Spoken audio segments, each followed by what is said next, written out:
Assalamualaikum warahmatullahi wabarakatuh. Pada pertemuan kali ini, Bapak akan mencoba memberikan layanan klasikal dengan penyajian atau pemaparan video mengenai orientasi karir setelah lulus bagi kalian kelas 12, terutama karena sebentar lagi kalian mudah-mudahan bisa lulus semua. Oke, langsung saja. Eh, yang jadi pertanyaan mungkin untuk kalian adalah setelah lulus itu mau apa? Pilihannya di sini Bapak memaparkan ada melanjutkan studi, apakah bekerja, wirausaha, atau mungkin juga menikah. Dan di sini tidak ada pilihan untuk memilih. Atau Anda merasa bimbang? Baik, kita lanjut ke slide berikutnya. Yang kedua, bukan yang kedua, yang pertama dulu yaitu untuk melanjutkan studi. Untuk melanjutkan studi ini banyak pilihannya. Yang pertama, Anda bisa memilih kuliah di PTN atau PTS. Sebagai contoh, universitas itu ada UI, UPI, Unpad, Unsur, Unila, dan lain-lain. Untuk Politeknik, Polban, Poltekkes, PMJ, Polman, dan lain-lain. Untuk sekolah tinggi, STAIN, STIA, STAI, dan lain-lain. Dan yang lainnya, kampus swasta, BSI, DTGI, Galuh, dan lain-lain. Nah, ini untuk Anda yang berminat untuk melanjutkan studi. Karena kita dari SMA, jadi diharapkan Anda banyak yang melanjutkan ke jenjang perguruan tinggi. Nah, selanjutnya, di lanjutan studi ini juga ada sekolah kedinasan. Sebagai contoh, antara lain Akmil, Akpos, Cabat, STAN, STTD, STIP, STIS, dan lain-lain. Di sini sekolah kedinasan ini ada jaminan pekerjaan nanti setelah Anda lulus. Ini sekolah kedinasan di bawah kementerian. Tuh. Jadi enak, secara otomatis kalian mendapatkan ilmu dan kalian juga tidak usah bimbang ketika nanti setelah lulus karena sudah direkrut oleh kementerian tersebut. Nah, selanjutnya juga untuk jalan-jalan studi ini Anda bisa memilih untuk mengikuti kursus atau pelatihan. Karena yang kita sadari untuk di SMA ini kan bukan bukan seperti SMK yang sudah mendapatkan keterampilan khusus. Maka dari itu untuk mengejar ketertinggalan kita dari SMK, Anda dipersilahkan untuk mengikuti kursus bahasa asing contohnya atau mengemudi atau komputer atau yang lainnya untuk bisa bersaing dengan lulusan dari SMK. Baik. Nah, di sini ada beberapa gambar mengenai jika Anda memilih untuk melanjutkan studi. Di gambar yang pertama terlihat beberapa orang mahasiswa berfoto bersama saat ospek, terus ada juga betapa bahagianya seorang anak dan ibunya ketika sedang wisuda, terus ada beberapa mahasiswa sedang seminar. Nah, di sini juga ada yang sedang mengikuti kursus. Di sini kelihatannya kursus menjahit ya. Nah, di sini juga ada sekolah kedinasan untuk menjadi tentara. Oke, lanjut.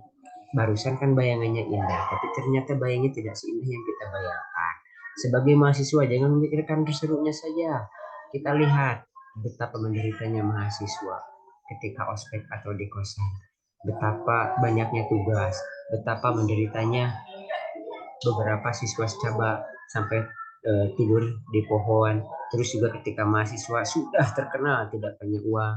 Terus yang terakhir di kuliahan itu kan beda dengan SMA gitu. Jadi kalau kitanya agak sedikit malas, mungkin akan lama untuk lulus. Jadi harus rajin ya.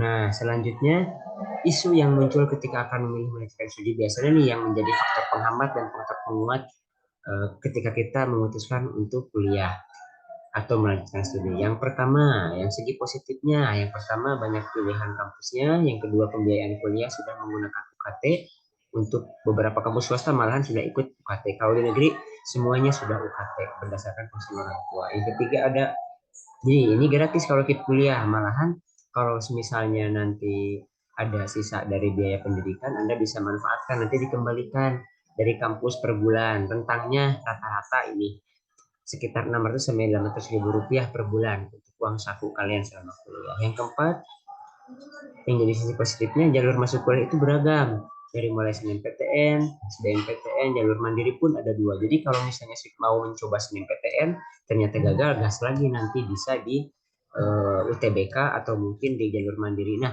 di sini juga kan banyak tadi seperti jenis-jenis kampus yang teknik atau yang kampus universitas itu kita bisa ikuti semuanya. Misalnya untuk yang per universitas-universitasan kita bisa ikut SNMPTN. Nah, kalau misalnya untuk yang politeknik kita juga bisa PMDKPN ikut berbarengan. Nanti kalau misalnya terterima dua-duanya, ya minimal kita punya pilihan. Yang kelima, akses informasi pendaftaran administrasi secara online. Jadi untuk mendaftar kuliah zaman sekarang itu sangat gampang. Online, bisa menggunakan HP atau dibantu guru BK, bisa di rumah, tidak harus langsung datang ke kampus. Gitu. Sangat membantu sekali. Berbeda dengan zaman dahulu, kalau kita misalnya mendaftar ke UPI berarti harus berangkat ke Bandung. Mengikuti UTBK daftar di Sabuga, antri lama. Kalau sekarang alhamdulillah.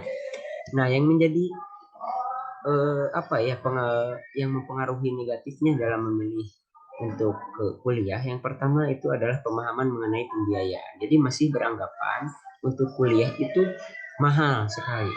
Padahal biaya pendidikan itu sangat murah. Yang mahal itu adalah gaya hidup dan biaya hidup.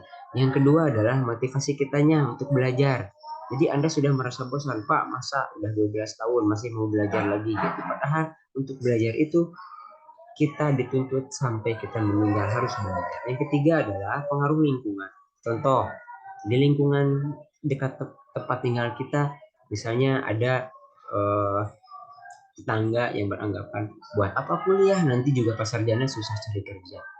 Nah, tetangga yang itu juga sarjana ini kok nganggur, kok jadi ibu rumah tangga. Nah, itu juga menurunkan minat kita untuk kuliah. Yang keempat adalah sulitnya masuk ke perguruan tinggi negeri, terutama ada sekolah kedinasan. Memang betul itu sangat sulit. Makanya dari sekarang mumpung masih ada waktu, kita persiapkan segalanya. Jika misalnya ada kesempatan untuk daftar-daftar saja, itu daftar semuanya. Gagal SNMPTN ikut UTBK, gagal UTBK ikut jalur mandiri. Jalur mandiri banyak macamnya. Jangan menyerah. Gagal tahun ini masih ada tahun depan. Itu memang sulit betul, tapi harus dipersiapkan dari sekarang ya. Oke. Nah, yang selanjutnya pilihannya itu adalah jika kalian misalnya memutuskan untuk bekerja, lulusan SMA juga kalian bisa langsung bekerja karena kan sudah banyak dilihat ya, lulusan SMA atau SMK gitu. SMA juga bisa, cuman di kompetisi keahlian mungkin kita berada di bawah SMK. Makanya tadi di studi lanjutan silahkan Anda bisa memilih untuk kursus atau mengikuti pelatihan kerja. Asalkan ini bisa ya, tapi persyaratan untuk SMA biasanya agak jarang gitu. Beberapa contoh bidang pekerjaan yang bisa dipilih untuk lulusan SMA, pegawai pemerintah PNS atau ASN. Nah, di rekrutmen CPNS atau P3K ASN juga pemerintah alhamdulillah membuka untuk lulusan SMA. Terus pegawai kontrak atau honor pemerintah. Nah, lulusan SMA juga banyak yang langsung bekerja di sekolah atau misalnya di kantor-kantor dinas. Tapi mungkin di posisi yang ya sesuai dengan ijazah, mungkin misalnya jadi staf PU atau apa. Nah, terus ada yang menjadi karyawan swasta, banyak kok lulusan SMA yang masuk ke misalnya ke perbankan jadi admin atau jadi apa. Terus ada yang jadi staf perusahaan, jadi staf misalnya jadi OB, itu silakan bisa. Kalau di luar daerah apalagi daerah Jabodetabek Karawang itu lumayan UMR-nya besar. Nah, terus ada kalian juga bisa menjadi buruh pabrik, terutama yang IPA ya. Banyak perusahaan-perusahaan otomotif itu membutuhkan justru dari lulusan IPA SMA, bukan dari jurusan misalnya teknik mesin atau apa di SMK. Justru banyak yang membutuhkan dari lulusan IPA. Akan tetapi mungkin di sini kita juga harus mengikuti pelatihan terlebih dahulu sebelum bekerja. Jadi silahkan, itu merupakan pilihan Anda. Tapi tetap balik lagi ke prioritas dari lulusan SMA, yaitu untuk melanjutkan pekerjaan. Yang selanjutnya adalah pekerjaan, maaf. Jadi untuk melanjutkan kuliah. Yang selanjutnya bisa menjadi sales outdoor marketing. Nah, ini banyak sekali lulusan SMA yang menjadi sales outdoor marketing. Misalnya jadi SPG gitu. Banyak sekali di sini. Dan masih banyak lain contohnya. Nah, yang selanjutnya silahkan Anda perhatikan beberapa gambar berikut ini. Yang Anda bayangkan menjadi seorang pegawai Alfamart. Tempat bekerjanya bersih, dingin, pakai seragam, rapi gitu. Tapi ternyata lihat sampingnya. Bekerja di Alfamart meskipun terlihat enak, tapi ternyata itu sangat melelahkan. Sebagai contoh seperti ini. Apakah ketika Anda membeli atau berbelanja di minimarket seperti itu pernah melihat karyawannya sedang duduk santai? Tidak kan? Mereka terus berkeliling, ngerapihin barang, keluar masuk ke gudang, ke depan, terus-terusan seperti ini. Nah, kalau misalnya jalan-jalan terus seperti itu selama 8 jam satu shift kerja, kebayang tidak? Kalau jalan kaki 8 jam nggak henti-henti, itu bisa sampai dari sini ke Pangandaran, kan lumayan capek. Nah, Anda belum dipersiapkan untuk seperti itu. Kalau SMK kan ada masa PKL. Gitu. Jadi anak SMK kelebihannya sudah memiliki gambaran mengenai dunia industri dan dunia usaha tersebut dulu. Nah, yang selanjutnya tadi yang Bapak sampaikan itu, Anda silahkan bisa bekerja di beberapa perusahaan. Contohnya seperti gambar di bawah ini. Nah, ini enak sekali dilihat dari bajunya, ini adalah karyawan Daihatsu. Di Daihatsu itu lumayan, gaji per bulannya itu OM-nya saja 4.600.000, tambah tunjangan lain-lain lemur dan lain-lainnya, itu Daihatsu bisa sampai ke 8 sampai 10 juta per bulan. Belum lagi bonus akhir tahun. Inilah kan? Nah, pengen dapat uang, tapi tunggu dulu, tidak segampang itu. Resiko bekerja di pabrik sangatlah besar, taruhannya nyawa. Sebagai contoh, ini mah hanya contoh kecil, soalnya kalau ditampilkan itu ngeri sekali. Sebagai contoh seperti ini, di pabrik itu dibagi ke beberapa divisi, ada divisi welding, stamping, testing. Nah, itu kan menggunakan alat berat, mesin-mesin yang sangat berbahaya, taruhannya nyawa. Kalian melek sedikit ketika stamping, wah, bisa kebor badan kalian. Ketika casting, bisa kecor badan kalian. Itu taruhannya nyawa, betul-betul taruhan nyawa. Makanya gajinya besar juga sebanding dengan risikonya. Nah, lihat di sini. Mencari pekerjaan itu tidak semudah yang kalian bayangkan. Bayangkan berapa ribu lulusan SMA dan SMK. Jangan jauh-jauh, si Jawa Barat saja. Berapa ribu lulusannya dan berapa lowongan pekerjaan untuk kalian. Kita bersaing dengan beribu-ribu lulusan lainnya. Kalau kita tidak memiliki kompetensi, wah susah ketinggalan. Apalagi untuk lulusan SMA kan di sini tidak dibekali dengan pemahaman untuk rekrutmen karyawan. Prosesnya itu tidak gampang, tidak pengen bekerja di sini, daftar ke sini, diterima kerja kontrak, gak gitu. Sebelum daftar kita seleksi administrasi, persyaratan, kan belum biasa kan bikin kartu kuning SKCK atau bikin lamaran. Nah, terus selanjutnya ada tes psikotes, tes fisik, MCU. Pokoknya banyak sekali. Belum lagi resiko melamar pekerjaan di luar sana, itu banyak penipuan-penipuan berkedok lembaga pekerja gitu atau yayasan. Kalian harus hati-hati karena di sana banyak unsur penipuan. Bayar 4 juta sekian dijanjikan bekerja di Epson dengan kontrak 6 bulan atau berapa bulan, ternyata tidak ada. Uang sudah masuk. Kasihan orang tua. Itu betul-betul harus hati-hati dalam memilah dan memilih lowongan pekerjaan. Kalau bisa, kalau mau melamar kerja, kita konsultasi dulu, gitu. Ditanya-tanya dulu. Insya Allah nanti Bapak carikan informasi agar kalian tidak terjerembab. Kasihan, itu bukan perjuangan atau uang yang sedikit. Nah, ini juga ada gambar uang. Benar, sangat menggiurkan sekali untuk bekerja. Seperti yang tadi Bapak sampaikan.